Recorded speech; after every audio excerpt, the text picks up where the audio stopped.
Continuamos hoy, amigo oyente, nuestro viaje por el libro de los libros, la Santa Biblia, y estamos estudiando el libro de Éxodo.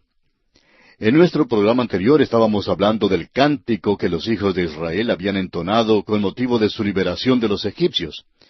Y dijimos que los israelitas estaban celebrando su liberación. Egipto y los egipcios representaban para ellos el mundo, la servidumbre, la falta de esperanza y el desamparo. Ahora han sido redimidos y esa es la esencia de su cántico. Hoy continuamos considerando los versículos 11 al 13 de este capítulo 15 de Éxodo. Leamos. ¿Quién como tú, oh Jehová, entre los dioses? ¿Quién como tú, magnífico en santidad, terrible en maravillosas hazañas, hacedor de prodigios? Extendiste tu diestra, la tierra los tragó. Condujiste en tu misericordia a este pueblo que redimiste. Lo llevaste con tu poder a tu santa morada. Israel era un pueblo redimido. La redención del pueblo tuvo que realizarse primero. Y eso es lo importante hoy en día. Dios no está pidiendo que usted haga cosa alguna por Él, sino hasta cuando haya sido redimido y usted haya aceptado su salvación, la que fue lograda por Jesucristo en la cruz del Calvario. No le está pidiendo hacer cosa alguna. Cristo no demanda que el mundo haga alguna cosa.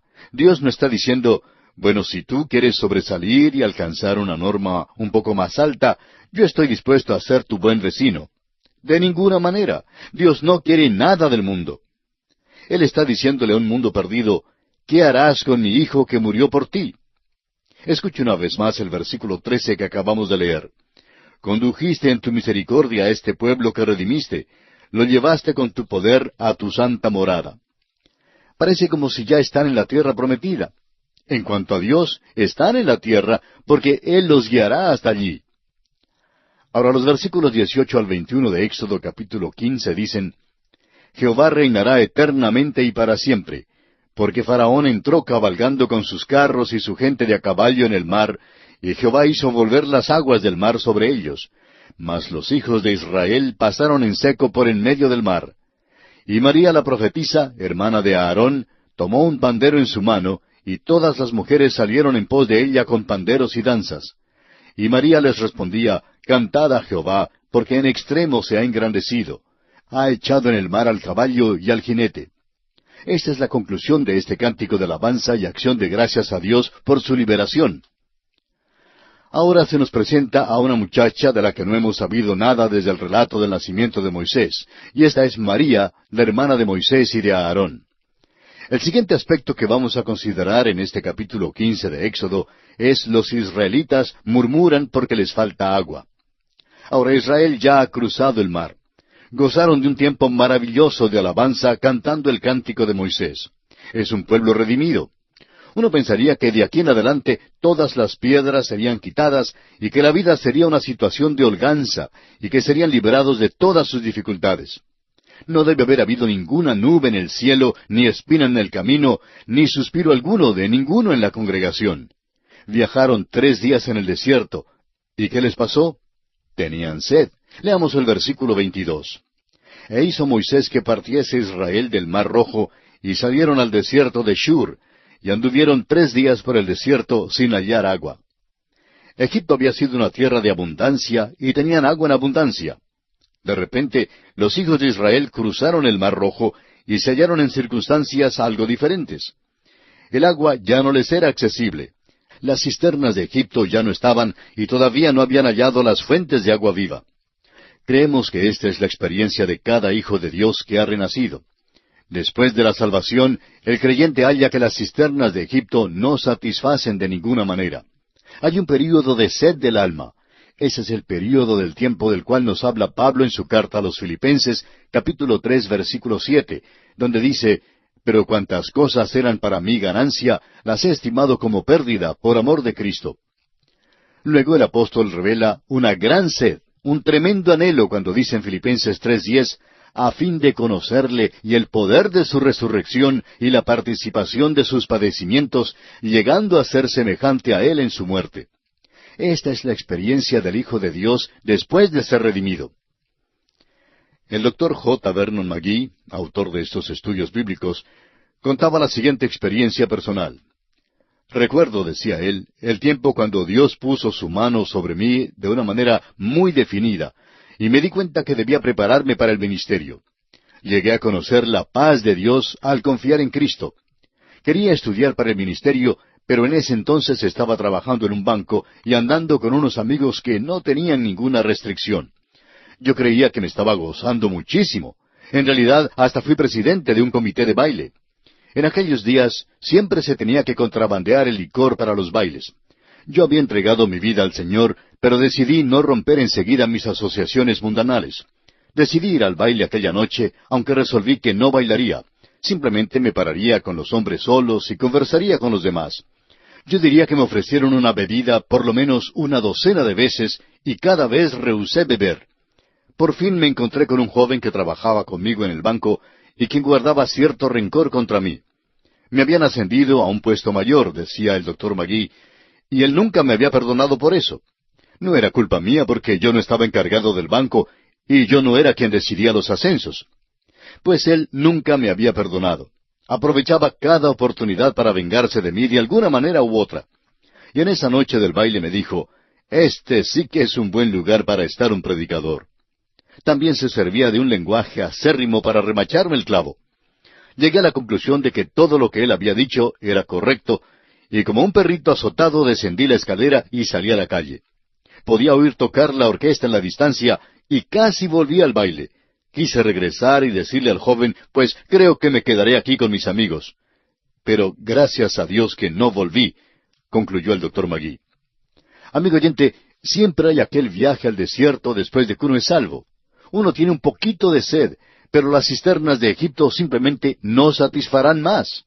Muchos cristianos recién nacidos buscan el agua viva y no saben dónde hallarla.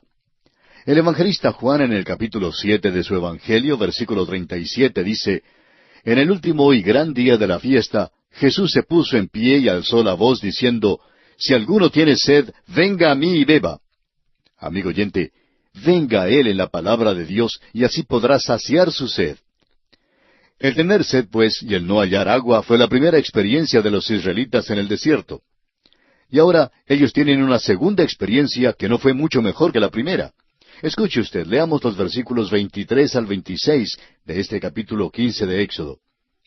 Y llegaron a Mara, y no pudieron beber las aguas de Mara porque eran amargas. Por eso le pusieron el nombre de Mara. Entonces el pueblo murmuró contra Moisés y dijo, ¿qué hemos de beber? Y Moisés clamó a Jehová, y Jehová le mostró un árbol, y lo echó en las aguas, y las aguas se endulzaron. Allí les dio estatutos y ordenanzas, y allí los probó, y dijo, Si oyeres atentamente la voz de Jehová tu Dios, e hicieres lo recto delante de sus ojos, y dieres oído a sus mandamientos, y guardares todos sus estatutos, ninguna enfermedad de las que envié a los egipcios te enviaré a ti, porque yo soy Jehová tu sanador. Su segunda experiencia al otro lado del mar fue con el agua amarga de Mara. Han ido un viaje de 3 días por el desierto y tienen sed. Cuando por fin llegan al agua, es amarga y no sirve para beber. Al considerar su experiencia, recuerde usted que los hijos de Israel ahora son redimidos. Mara estaba en la misma senda donde Dios los guiaba. Él había elegido Mara para ellos. Es posible que usted no se dé cuenta de esto, pero el oasis de Mara es una experiencia cristiana muy normal. Cuando una experiencia desagradable llega al cristiano, por lo general es una cosa confusa y perturbadora. Algunos dicen, ¿por qué permite Dios que esto me suceda? Yo no puedo decir por qué ciertas cosas vienen a las vidas de los cristianos, pero sí sé que Dios no los está castigando. Los está educando y preparando para alguna cosa. El Señor dijo que tendríamos dificultad en el mundo. En la misma senda suya hay una experiencia Mara. En la senda de cada creyente hay una Mara. Dios lo ha ordenado todo. Alguien ha dicho, los chascos de la vida son destinados por Dios. Y esta es una declaración verdadera. Un joven dijo una vez a su pastor, yo quería ir al instituto bíblico, quería prepararme para la obra misionera, pero mi papá murió y tuve que proveer para mi familia, y al fin, pues, no pude ir al instituto. La superintendente del departamento de señoritas en una iglesia era una bella joven, la cual también era muy dulce y una persona que nunca se quejaba por nada. Se había encanecido prematuramente, y una vez preguntó al pastor por qué era así. En un tiempo ella estaba comprometida para casarse con uno de los jóvenes más guapos en la iglesia. Se iban a casar, pero él tuvo que ir a la guerra y fue muerto. Y esto causó que su cabello se encaneciera.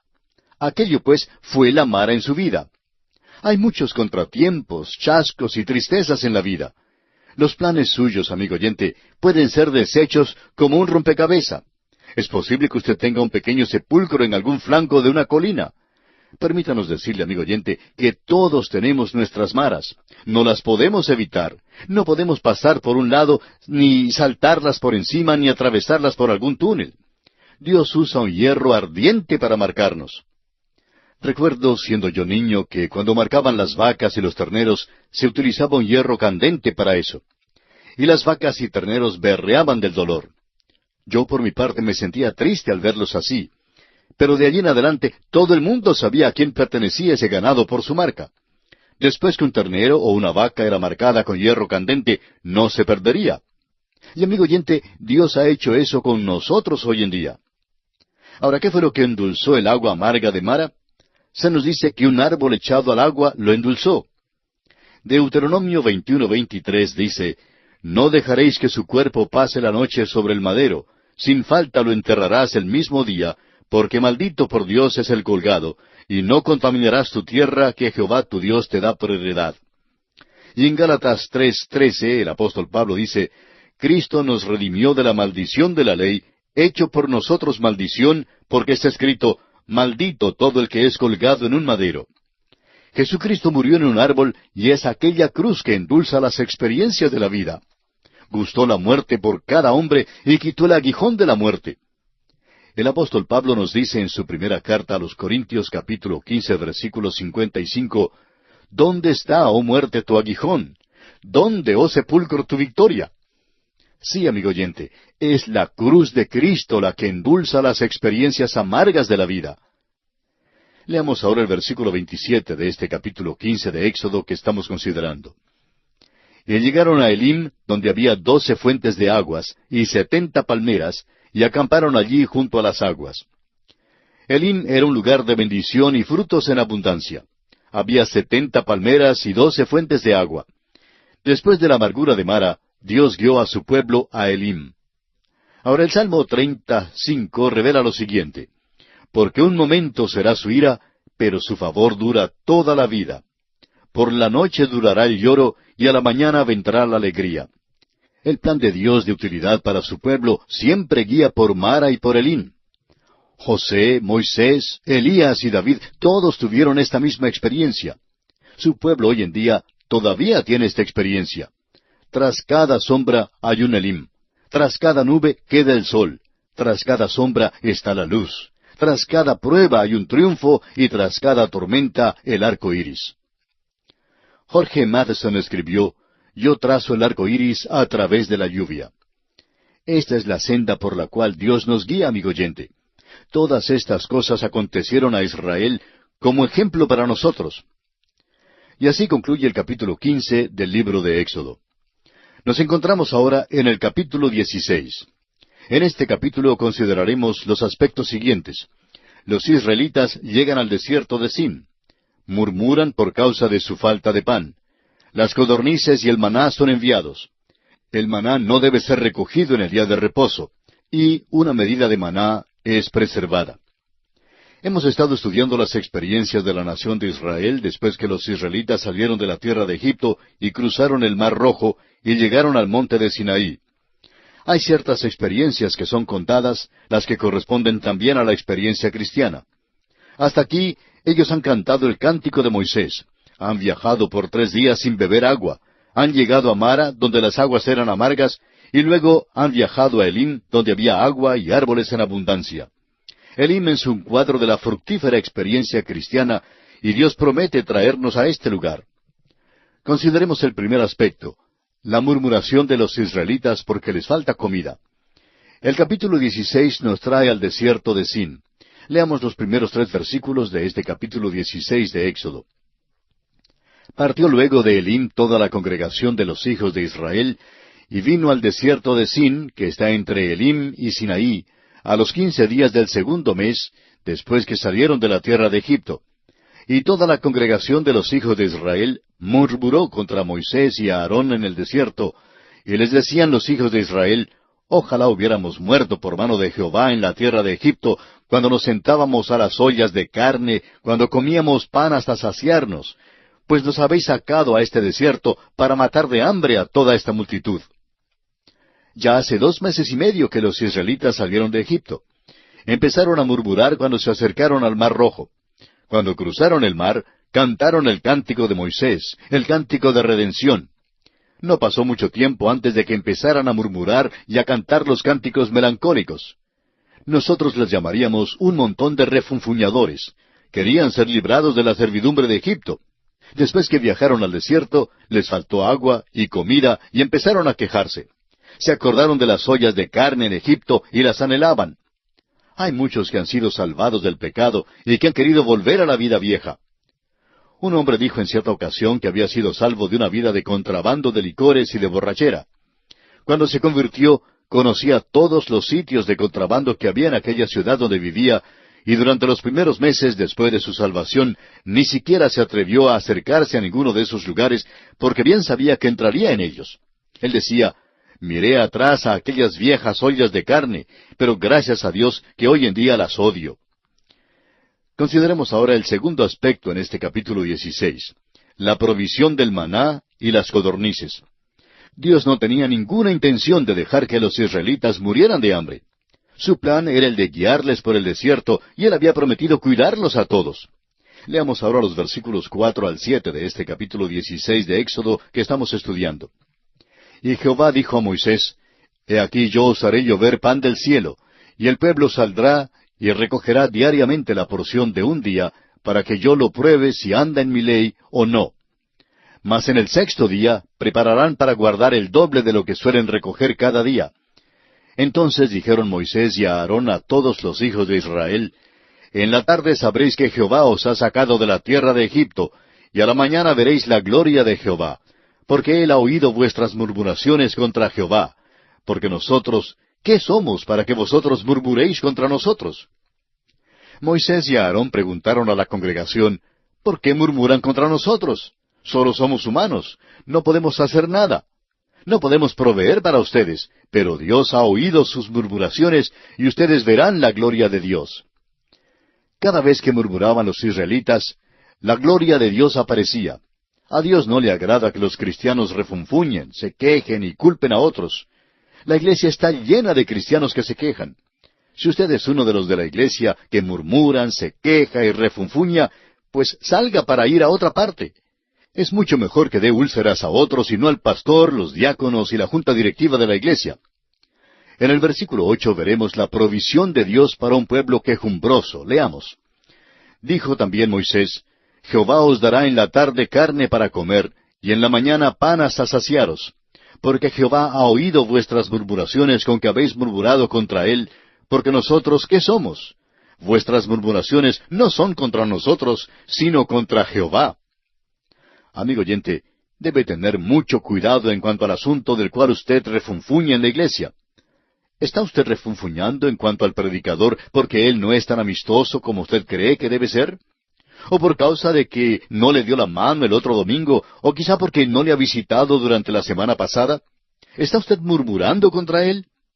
¿No es verdad que, en realidad, usted está en su contra porque él enseña la palabra de Dios y porque representa a Dios en su iglesia?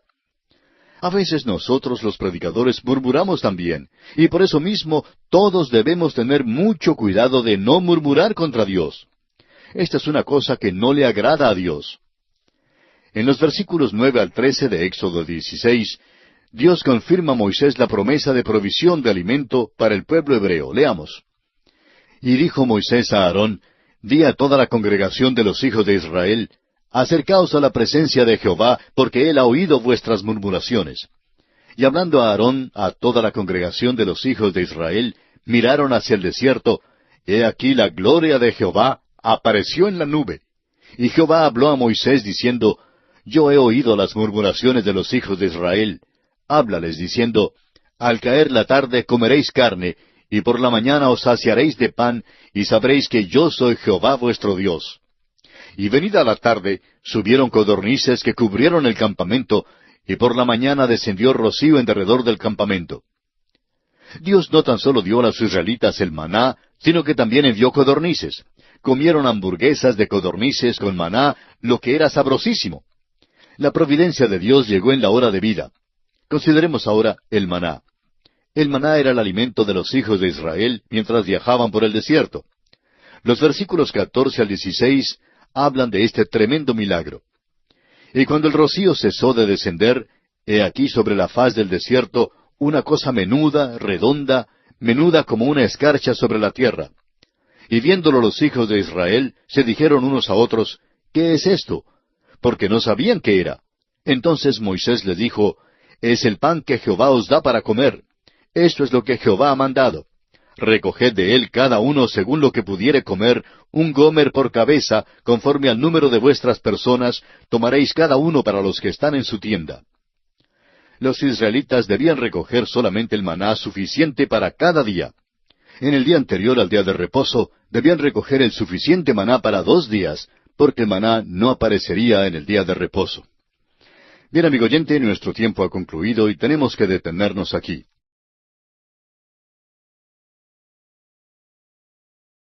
Continuamos hoy, amigo oyente, nuestro recorrido por el libro de Éxodo. En nuestro programa anterior estábamos considerando el maná, y dijimos que el maná era el alimento de los hijos de Israel mientras viajaban por el desierto.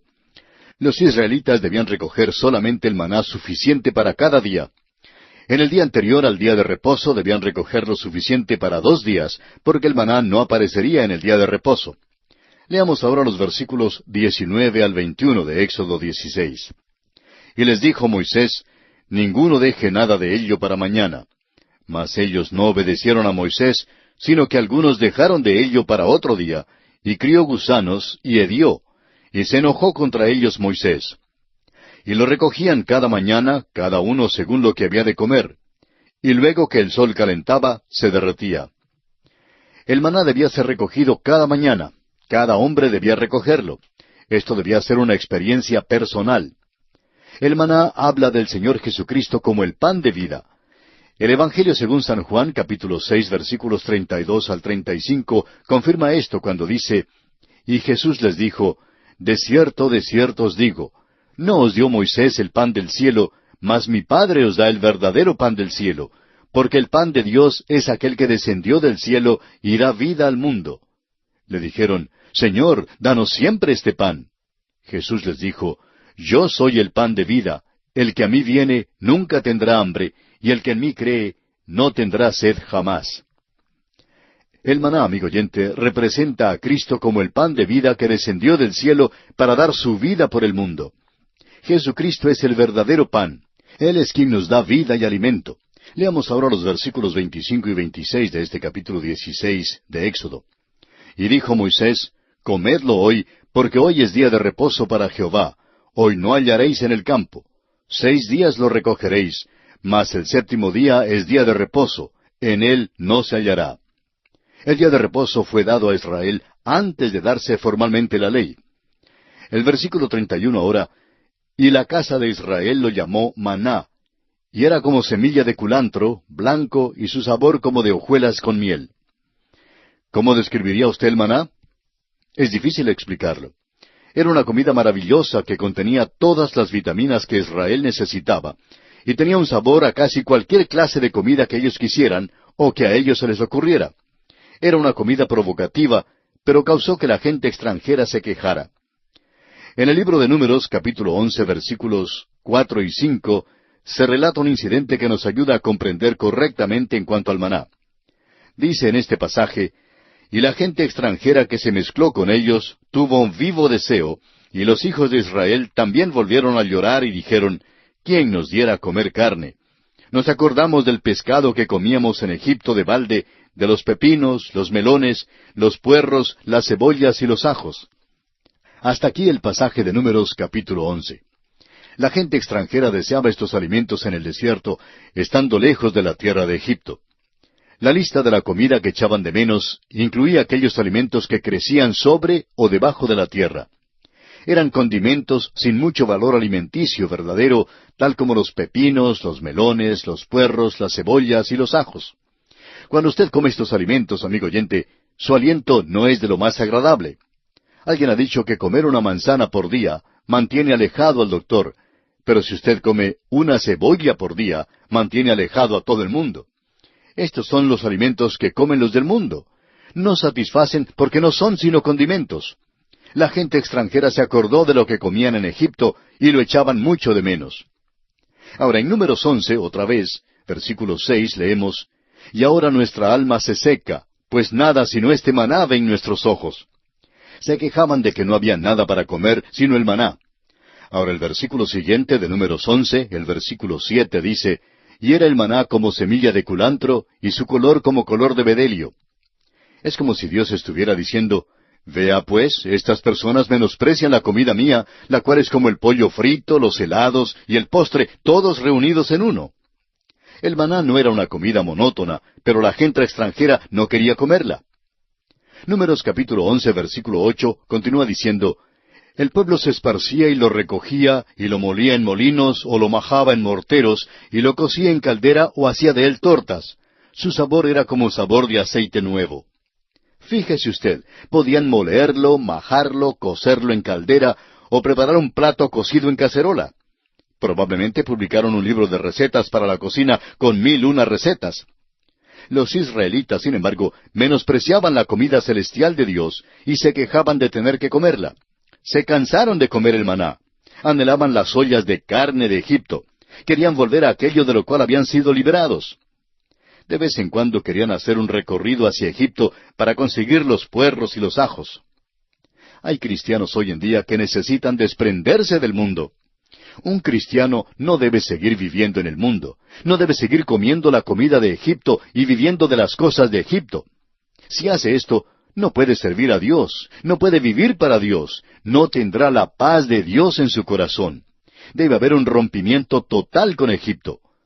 El secreto de vivir para Dios se encuentra en vivir del maná verdadero que desciende del cielo, el Señor Jesucristo. El maná habla del Señor Jesucristo como el pan de vida. El Evangelio de Juan, capítulo 6, versículos 32 al 35, confirma esto. Y Jesús les dijo, de cierto os digo, no os dio Moisés el pan del cielo, mas mi Padre os da el verdadero pan del cielo. Porque el pan de Dios es aquel que descendió del cielo y da vida al mundo. Le dijeron, Señor, danos siempre este pan. Jesús les dijo, yo soy el pan de vida. El que a mí viene nunca tendrá hambre, y el que en mí cree no tendrá sed jamás. Volvamos ahora a nuestro capítulo que estamos considerando, el capítulo 16 de Éxodo, y leamos los versículos 32 y 33. Y dijo Moisés, esto es lo que Jehová ha mandado. Llenad un gomer de él, y guardadlo para vuestros descendientes, a fin de que vean el pan que yo os di a comer en el desierto, cuando yo os saqué de la tierra de Egipto. Y dijo Moisés a Aarón, toma una vasija y pon en ella un gomer de maná, y ponlo delante de Jehová, para que sea guardado para vuestros descendientes. En el arca del testimonio, que se describe en gran detalle en la parte final del libro de Éxodo, se colocó una vasija de maná. En realidad en el arca se colocó tres cosas. Primero, la vara de Aarón que había reverdecido. En segundo lugar, la vasija de maná. Y en tercer lugar, las tablas con los 10 mandamientos. La ley habla del hecho de que sólo Cristo cumplió la ley. La cumplió por usted y por mí. El maná también habla de la muerte de Cristo por nosotros. Él es provisto como la comida espiritual para nosotros. La vara de Aarón que había reverdecido habla de su resurrección. Solo a Cristo Jesús le fue posible satisfacer las demandas de Dios. Solo Él puede salvar, y nos puede salvar porque derramó su propia sangre en la cruz. Por esta causa Dios extiende su misericordia al hombre, al pecador. Leamos ahora los versículos finales de este capítulo 16 del libro de Éxodo, los versículos 35 y 36, que dicen, Así comieron los hijos de Israel maná 40 años, hasta que llegaron a tierra habitada. Maná comieron hasta que llegaron a los límites de la tierra de Canaán. Y un gomer es la 10ª parte de un efa. Estos dos versículos nos dicen que los israelitas comieron el maná por 40 años, y nos dicen también cuál era su ración diaria. Cuando al fin llegaron a la tierra prometida, el maná cesó y de nuevo comieron del fruto de la tierra. Créalo o no, amigo oyente, también se quejaron entonces del fruto de la tierra. Descubrieron que después de todo, el maná era una comida provocativa. El hecho es que era exótica, comparada con el fruto de la tierra. Lo interesante en cuanto a esto es que muchas personas viven de las experiencias después de que son salvados. Han ido a la cruz, la que habla de la muerte de nuestro Señor Jesucristo, pero siguen hablando solo en cuanto a sus propias experiencias. Cuando se paran para dar un testimonio, simplemente hablan de sus experiencias. A ellos no les gusta el estudio bíblico porque es el fruto de la tierra que demanda trabajo para cosecharse. Amigo oyente, es la palabra de Dios lo que el Señor quiere que comamos. Si usted todavía no ha gustado del maná celestial, le sugerimos que venga a Cristo y podemos asegurarle que le gustará en gran manera. El Salmo 34, versículo 8 dice, «Gustad y ved que es bueno Jehová, dichoso el hombre que confía en él». Además, Juan capítulo 6, versículo 51 dice, «Yo soy el pan vivo que descendió del cielo. Si alguno comiere de este pan, vivirá para siempre. Y el pan que yo daré es mi carne, la cual yo daré por la vida del mundo». Y así, amigo oyente, concluye nuestro estudio del capítulo 16 del libro de Éxodo. Y nos encontramos ahora en el capítulo 17. En este capítulo consideraremos estos aspectos. Los israelitas murmuran de nuevo. Esta vez quieren beber agua en Refidim. Luego Dios envía a Moisés a Horeb para conseguir agua de la roca. En tercer lugar, Aarón y Hur sostienen los brazos de Moisés, e Israel vence a Amalec. En cuarto lugar, Moisés edifica un altar a Jehová Nisi. Los hijos de Israel han salido de la tierra de Egipto y marchan en el desierto. Están en camino al monte Sinaí. Por el camino, Israel ha tenido 7 experiencias que describen la vida cristiana. Recuerde usted que estas cosas les acontecieron como ejemplo y están escritas para amonestarnos a nosotros, a quienes han alcanzado los fines de los siglos. Esto es lo que nos dice Pablo en su primera carta a los Corintios, capítulo 10, versículo 11. Todos los creyentes hacen bien si leen, si atienden estas lecciones. Estas lecciones nos son dadas en forma de cuadro y su significado es muy claro. Al viajar por el desierto, los hijos de Israel tienen sed y de nuevo murmuran. Leamos los primeros 3 versículos de este capítulo 17 de Éxodo. Toda la congregación de los hijos de Israel partió del desierto de Sin por sus jornadas, conforme al mandamiento de Jehová, y acamparon en Refidim. Y no había agua para que el pueblo bebiese. Y altercó el pueblo con Moisés y dijeron, «Danos agua para que bebamos». Y Moisés les dijo, «¿Por qué altercáis conmigo? ¿Por qué tentáis a Jehová?» Así que el pueblo tuvo allí sed y murmuró contra Moisés y dijo, «¿Por qué nos hiciste subir de Egipto para matarnos de sed a nosotros, a nuestros hijos y a nuestros ganados?» Los hijos de Israel se quejaban todo el tiempo. Tan pronto les falta algo, ya empiezan a quejarse.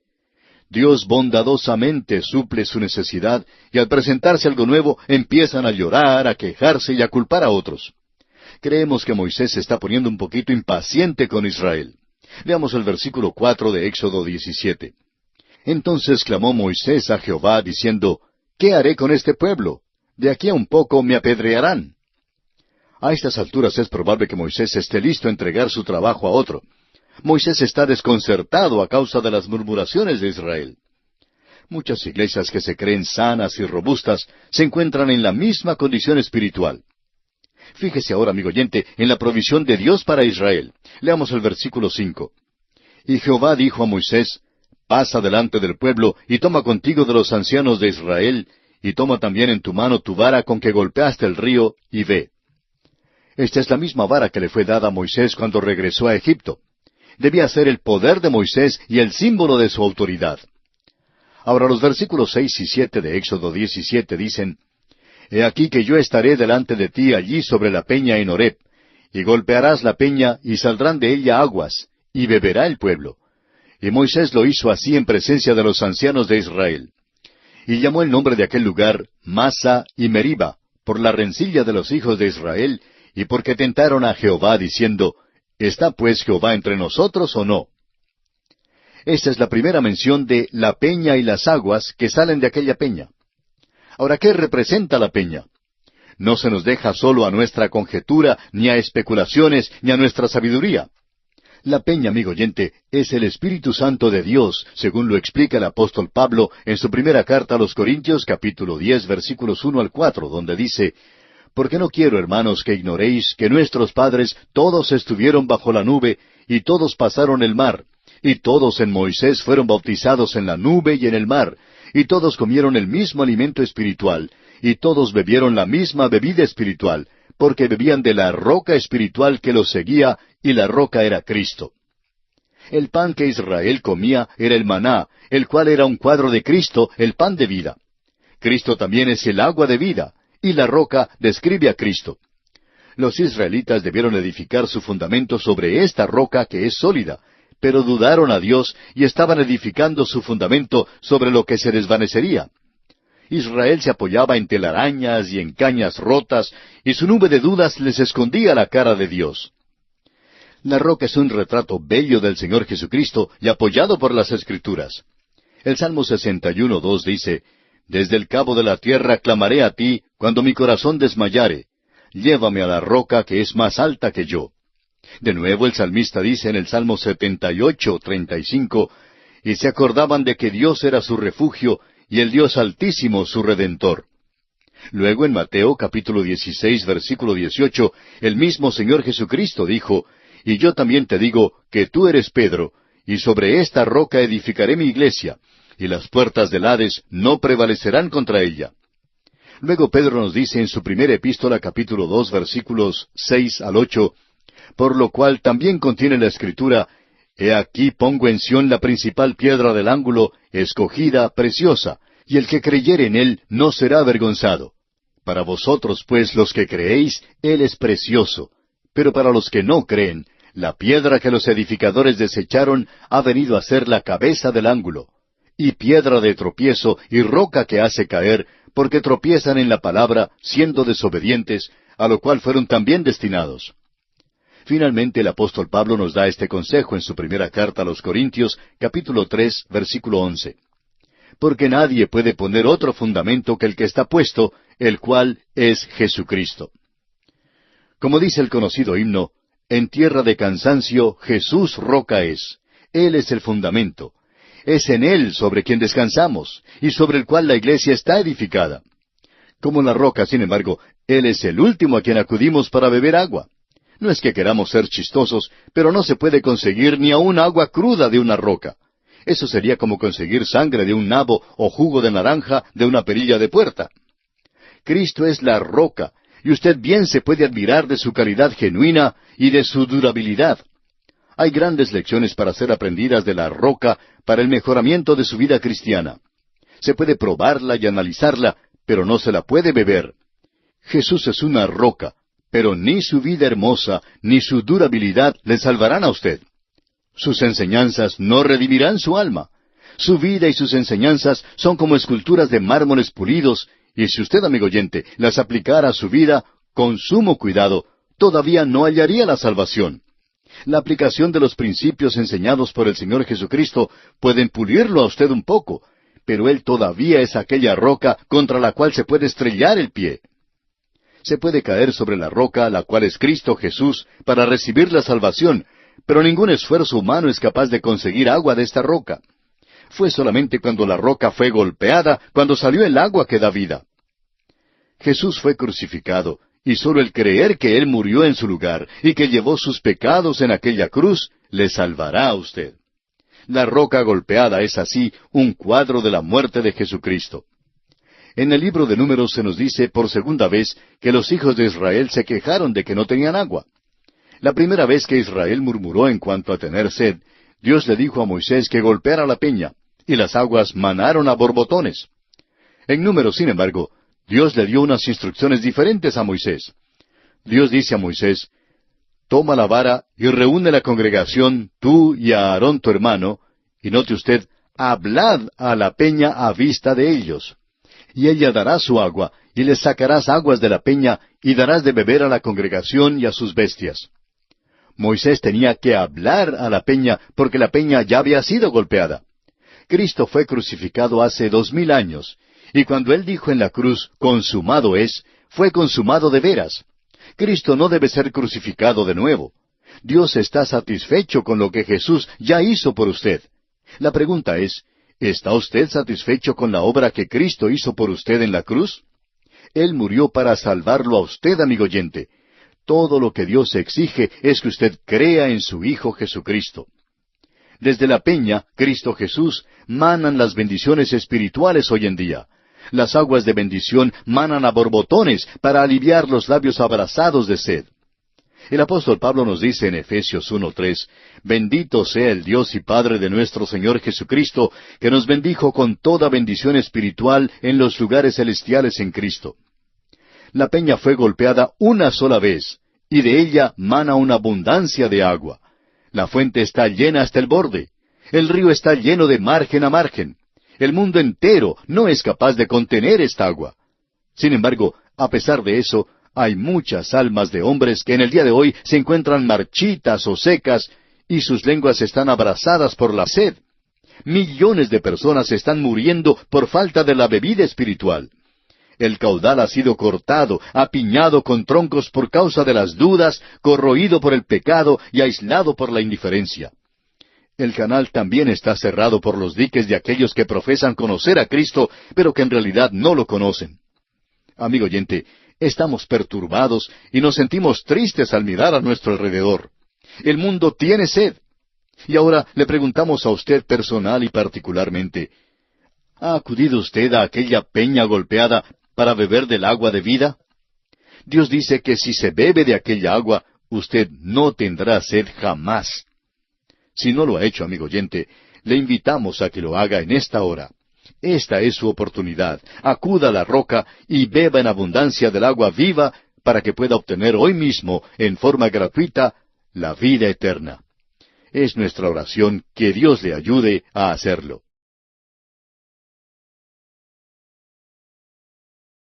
Continuamos hoy estudiando el capítulo 17 del libro de Éxodo, y vamos ahora a considerar el aspecto de la contienda con Amalec. Durante su marcha por el desierto, los israelitas tropezaron con los amalecitas, quienes representan nuestra naturaleza carnal en la Escritura. Esta próxima experiencia es todavía otra lección que haremos bien en aprender. Leamos ahora los versículos 8 al 10 de este capítulo 17 del libro de Éxodo que seguimos estudiando. Entonces vino Amalec y peleó contra Israel en Refidim. Y dijo Moisés a Josué, «Escógenos varones, y sal a pelear contra Amalec. Mañana yo estaré sobre la cumbre del collado, y la vara de Dios en mi mano». E hizo Josué, como le dijo Moisés, peleando contra Amalec. Y Moisés y Aarón y Hur subieron a la cumbre del collado. Amalec era nieto de Esaú. Esaú era un cuadro de la carne, y los amalecitas se hicieron enemigos de Israel. Nunca dejaron de ser los enemigos de Israel. Y por primera vez los israelitas entran en guerra. Este conflicto es prueba de que no se puede vencer la carne por nuestras propias fuerzas. La carne batalla contra el espíritu y el espíritu contra la carne.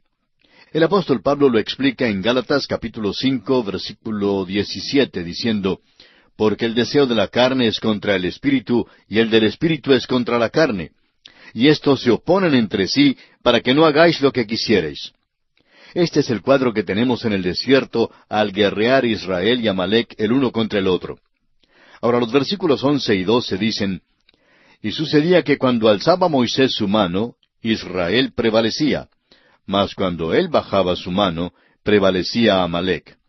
Y las manos de Moisés se cansaban, por lo que tomaron una piedra y la pusieron debajo de él, y se sentó sobre ella. Y Aarón y Hur sostenían sus manos, el uno de un lado y el otro de otro. Así hubo en sus manos firmeza hasta que se puso el sol». Una observación cuidadosa revela que en realidad la batalla fue peleada sobre la cumbre del monte. Fue peleada por la oración. Esta batalla no fue ganada por la habilidad de los israelitas de pelear porque no eran soldados con experiencia ni aptos todavía para la guerra.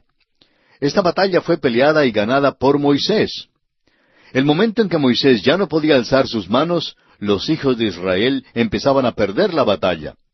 Si no hubiera sido por Moisés, Israel hubiera fracasado. Ahora, lo importante para recordar nosotros es que el Espíritu Santo es el único que nos puede dar la victoria sobre la carne. La victoria se gana al andar el creyente en el Espíritu. Cuando usted y yo, amigo oyente, actuamos independientemente del Espíritu, Amalec o la carne gana una victoria fácil. Nos inclinamos por naturaleza a complacer la carne, pero cuando alzamos las manos en la oración, como lo hizo Moisés, entonces será posible vencer la carne. Leamos ahora los versículos 13 y 14 de este capítulo 17 de Éxodo. Y Josué deshizo a Amalec y a su pueblo a filo de espada. Y Jehová dijo a Moisés, escribe esto para memoria en un libro, y di a Josué que raeré del todo la memoria de Amalec de debajo del cielo. La hora ha llegado para considerar a este hombre Josué. Es él quien seguirá a Moisés. Ya ha sido preparado para este puesto. Es un hombre ordinario, pero Dios lo está preparando para la tarea que tiene por delante. Dios también nos dice en este pasaje que Él raerá del todo la memoria de Amalec de debajo del cielo. Es decir, Dios acabará con la carne, y gracias a Dios por eso.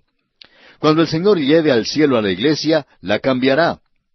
El apóstol Pablo confirma esto en su primera carta a los Corintios, capítulo 15, versículo 52, cuando dice, en un momento, en un abrir y cerrar de ojos, a la final trompeta, porque se tocará la trompeta, y los muertos serán resucitados incorruptibles, y nosotros seremos transformados.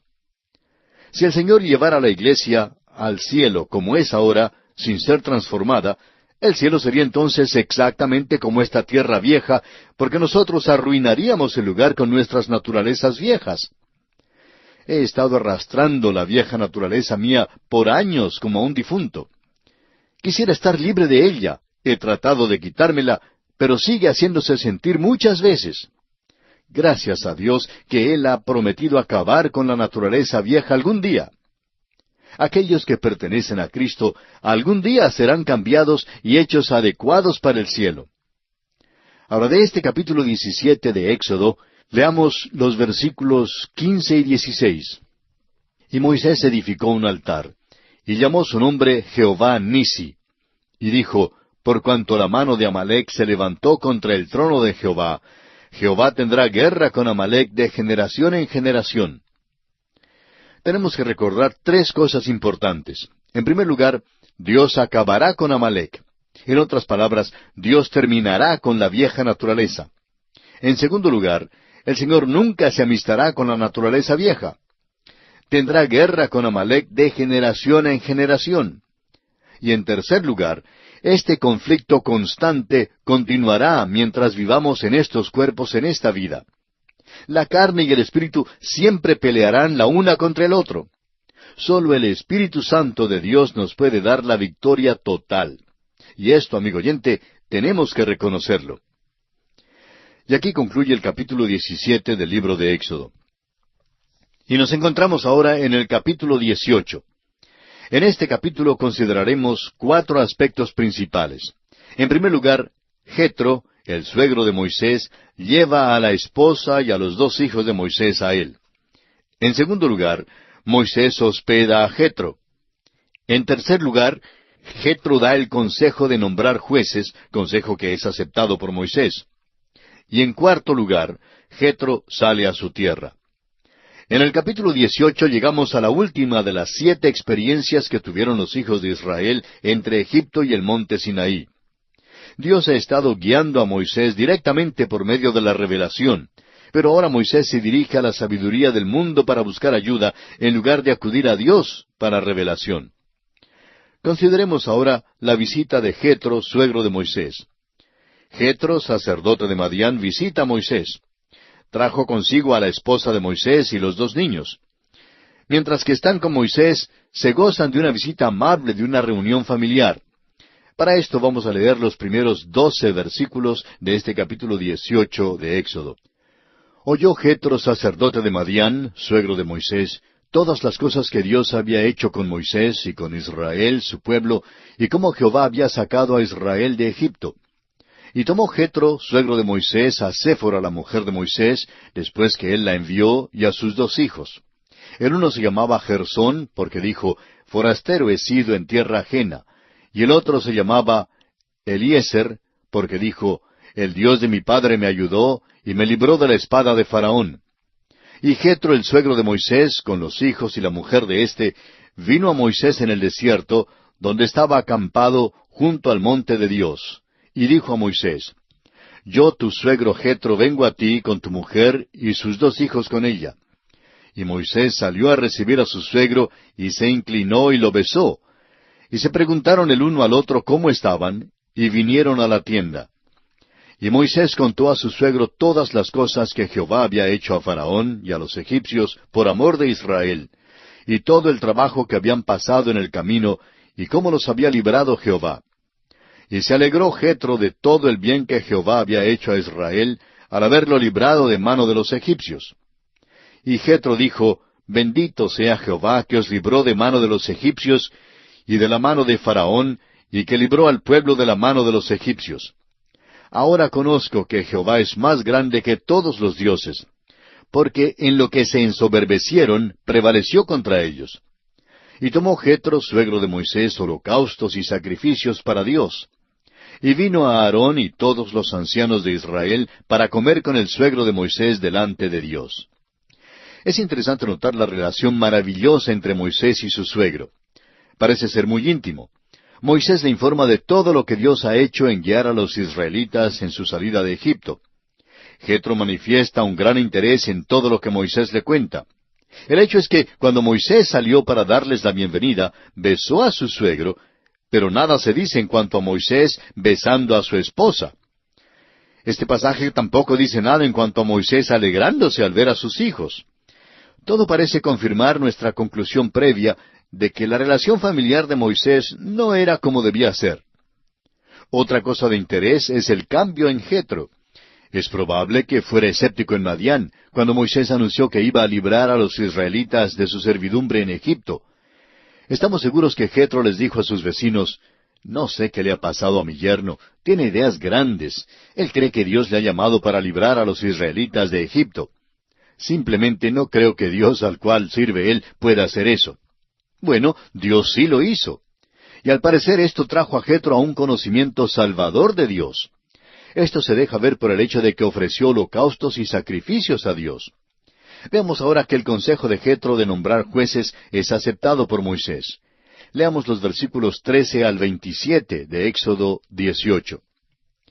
Aconteció que al día siguiente se sentó Moisés a juzgar al pueblo, y el pueblo estuvo delante de Moisés desde la mañana hasta la tarde. Viendo el suegro de Moisés todo lo que él hacía con el pueblo, dijo, ¿qué es esto que haces tú con el pueblo? ¿Por qué te sientas tú solo y todo el pueblo está delante de ti desde la mañana hasta la tarde? Y Moisés respondió a su suegro, porque el pueblo viene a mí para consultar a Dios. Cuando tienen asuntos, vienen a mí, y yo juzgo entre el uno y el otro, y declaro las ordenanzas de Dios y sus leyes. Entonces el suegro de Moisés le dijo, no está bien lo que haces. Desfallecerás del todo, tú y también este pueblo que está contigo, porque el trabajo es demasiado pesado para ti. No podrás hacerlo tú solo. Oye ahora mi voz, yo te aconsejaré, y Dios estará contigo. Está tú por el pueblo delante de Dios, y somete tú los asuntos a Dios. Y enseña a ellos las ordenanzas y las leyes, y muéstrales el camino por donde deben andar, y lo que han de hacer. Además, escoge tú de entre todo el pueblo varones de virtud, temerosos de Dios, varones de verdad, que aborrezcan la avaricia, y ponlos sobre el pueblo por jefes de millares, de centenas, de 50 y de 10. Ellos juzgarán al pueblo en todo tiempo, y todo asunto grave lo traerán a ti, y ellos juzgarán todo asunto pequeño. Así aliviarás la carga de sobre ti, y la llevarán ellos contigo. Si esto hicieres, y Dios te lo mandare, tú podrás sostenerte, y también todo este pueblo irá en paz a su lugar. Y oyó Moisés la voz de su suegro, e hizo todo lo que dijo. Escogió Moisés varones de virtud entre todo Israel, y los puso por jefes sobre el pueblo, sobre 1000, sobre 100, sobre 50 y sobre 10. Y juzgaban al pueblo en todo tiempo. El asunto difícil lo traían a Moisés, y ellos juzgaban todo asunto pequeño. Y despidió Moisés a su suegro, y éste se fue a su tierra. Jetro sugirió que se nombraran jueces para ayudar a Moisés a atender los problemas del pueblo. Alguien dirá, bueno, ¿y qué tiene de malo su sugerencia? Bien, de momento todo parece ser bueno. Es obvio que el suegro de Moisés lo amaba y que tenía respeto por él y que hasta era un entusiasta en cuanto a él. Trajo a la esposa e hijos de Moisés con él y pasaron unos días visitando a Moisés. Jetro vio cuán ocupado estaba Moisés y se presenta con una sugerencia para ayudar a aliviar su carga. Una cosa debe ser recordada, y es que hay dos clases de sabiduría en el mundo, la sabiduría de Dios y la sabiduría de este mundo. La proposición de Jetro fue basada en la sabiduría de este mundo. Cuando uno sigue el ejemplo del mundo, no mira a Dios. Una de las razones por la cual la iglesia se encuentra en tantas dificultades hoy en día es porque algunos hombres han sido traídos a la iglesia y han sido puestos en una junta o han recibido un lugar de preeminencia solo por haber tenido éxito en los negocios. Tratan de manejar la iglesia por los métodos del mundo y no tienen ningún discernimiento espiritual. El programa del mundo, amigo oyente, no resulta en la iglesia. Las recomendaciones que Jetro hizo a Moisés eran buenas. Es verdad que aliviarían la carga de Moisés y facilitarían las cosas. Proveerían un sistema metódico y conservarían el tiempo. La proposición de Jetro parecía ser una oferta muy atractiva. Su sugerencia fue sincera, y estamos seguros que Jetro tenía buenas intenciones. Estaba interesado en la salud de Moisés, y no podemos menos que amarlo por esto. La cosa, sin embargo, que debemos notar, es que esto no era la voluntad de Dios. Dios lo permitió, de eso estamos seguros, pero no era según su voluntad. Un examen cuidadoso de este pasaje revelará el carácter sutil y siniestro del consejo de este hombre. En primer lugar, Dios no había dado ninguna instrucción a Moisés en cuanto a este asunto. La sugerencia de Jetro en realidad dudó la sabiduría, el juicio y el amor de Dios. Jetro en realidad estaba diciendo que Dios no había hecho lo mejor que podía hacer por Moisés. Según este razonamiento, si Dios realmente amara a Moisés y lo cuidara, debería haber hecho esta sugerencia hace mucho tiempo. Amigo oyente, oímos tras la declaración de Jetro el siseo de la serpiente que se dio a conocer hace tantos años allá en el huerto de Edén. La serpiente había sugerido a Eva, si solo pudiera comer de aquel árbol, sería sabia. Pero Dios no le ha permitido comer de él. Dios no está haciendo lo mejor que podría hacer por usted. Ahora, la segunda cosa que debemos notar es que Dios ha estado tratando directamente con Moisés. Estaba equipándolo para la gran tarea de librar a Israel. Dios no quería que entrara un tercero, no quería que otros fueran incluidos, que disiparan o aislaran el paso del poder de Dios para llegar directamente a Moisés. Recuerde que Dios habló cara a cara con Moisés. Hay muchas personas que no les gustaría negociar directamente con Dios. Más bien les gusta tratar con otras personas. Prefieren ir por medio de un hombre, por medio de una iglesia, una ceremonia, un libro o aún por un concierto. Todas estas cosas tienen su lugar, pero debemos ir directamente a Dios. Amigo oyente, Él quiere que usted como individuo llegue y no un gentío. Lo tercero en lo cual debemos fijarnos al considerar este pasaje es que la organización creada por la sugerencia de Jetro fue reemplazada por Dios mismo. Veamos la acertada decisión de Dios en el libro de Números capítulo 11, versículo 16, que dice, Entonces Jehová dijo a Moisés, Reúneme 70 varones de los ancianos de Israel, que tú sabes que son ancianos del pueblo y sus principales, y tráelos a la puerta del tabernáculo de reunión, y esperen allí contigo. Y yo descenderé y hablaré allí contigo, y tomaré del Espíritu que está en ti, y pondré en ellos. ¿Se fija usted que es el Espíritu que aviva y da poder al hombre? Hay quienes creen que lo que le hace falta a la iglesia para tener éxito son métodos adecuados. Pero Dios dice que lo que hace falta son líderes sobre los cuales el Espíritu de Dios descanse.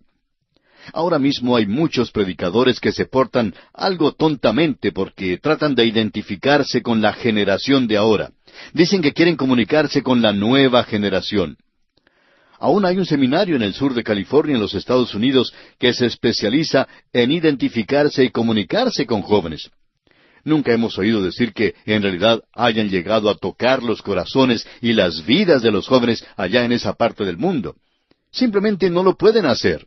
Amigo oyente, Dios no necesita de un método, ni de una organización, ni de números, ni de un sistema, ni de ritual, ni de buenas obras para lograr que sea hecha su voluntad. Dios arrolla toda la sabiduría de este mundo para que no haya nada entre nuestra alma y Él, para que no haya ninguna caña rota sobre la cual apoyarse. La sabiduría de este mundo y la sabiduría de Dios son contradictorias, tanto así que una es la verdadera sabiduría y la otra es tontería. El apóstol Pablo en su primera carta a los Corintios capítulo 3 versículos 18 y 19 nos dice, «Nadie se engaña a sí mismo. Si alguno entre vosotros se cree sabio en este siglo, hágase ignorante para que llegue a ser sabio. Porque la sabiduría de este mundo es insensatez para con Dios, pues escrito está, Él prende a los sabios en la astucia de ellos». El mismo apóstol Pablo nos dice en su primera carta a los Corintios capítulo 2 versículo 4, que ni mi palabra ni mi predicación fue con palabras persuasivas de humana sabiduría, sino con demostración del Espíritu y de poder. No debemos ser vivos ni usar el acercamiento intelectual para ganar a los hombres para Cristo. Lo que necesitamos, amigo oyente, es la sabiduría de Dios para guiarnos. Necesitamos el poder de Dios y no los métodos nuevos. Amigo oyente, ¿depende usted de la sabiduría del mundo? ¿O mira a Dios para que le guíe con aquella sabiduría que proviene de arriba? Es nuestra oración, amigo oyente, que si usted todavía está mirando y confiando en la sabiduría del mundo, en esta misma hora cambie de táctica y ponga su mirada directamente en Dios y pida de Él la verdadera sabiduría que le guiará por la senda que conduce a la gloria y a la vida eterna. Y aquí concluye el capítulo 18 del libro de Éxodo. Y ahora en el tiempo que nos resta, vamos a entrar preliminarmente en el capítulo 19 de Éxodo. En este capítulo consideraremos los siguientes aspectos. Israel llega al monte Sinaí. Moisés da el mensaje de Dios al pueblo. El pueblo responde. Los israelitas se preparan para el tercer día, cuando el Señor descenderá a la vista de todos los hijos de Israel en el monte Sinaí, y el pueblo es amonestado a no tocar el monte. Y finalmente, la presencia de Dios se siente sobre el monte. Los capítulos 19 al 24 del libro de Éxodo tratan de la ley. Los hijos de Israel han llegado al monte Sinaí, y aquí se ponen de acuerdo para aceptar la ley. El hecho es que cambian la gracia por la ley. Y vamos a leer los primeros 2 versículos de este capítulo 19 de Éxodo, que dicen, «En el mes tercero de la salida de los hijos de Israel de la tierra de Egipto, en el mismo día llegaron al desierto de Sinaí. Habían salido de Refidim y llegaron al desierto de Sinaí, y acamparon en el desierto, y acampó allí Israel delante del monte». Los israelitas han llegado al monte Sinaí, al lugar donde se ha de dar la ley. Dios tratará bondadosamente a su pueblo. Les dará la oportunidad de decidir si quieren seguir bajo la dirección divina, en la misma manera en que Dios los ha estado guiando desde que salieron de Egipto hasta ahora, cuando llegan al monte Sinaí, o si en cambio quieren aceptar y recibir la ley. Y bien, nuestro tiempo ha tocado a su fin en esta oportunidad, así es que continuaremos la consideración de este capítulo 19 en nuestro próximo programa.